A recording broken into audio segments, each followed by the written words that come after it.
Bismillahirrahmanirrahim. Assalamu alaikum. Welcome to Kindergarten Video Lectures. Let's explore, learn, and have fun together on this exciting educational journey.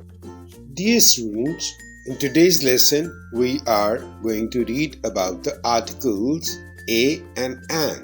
Listen and understand. Words that come before naming words use a before naming words that start with a consonant. A cat, a house, a goat, a ball, a pot, a jet.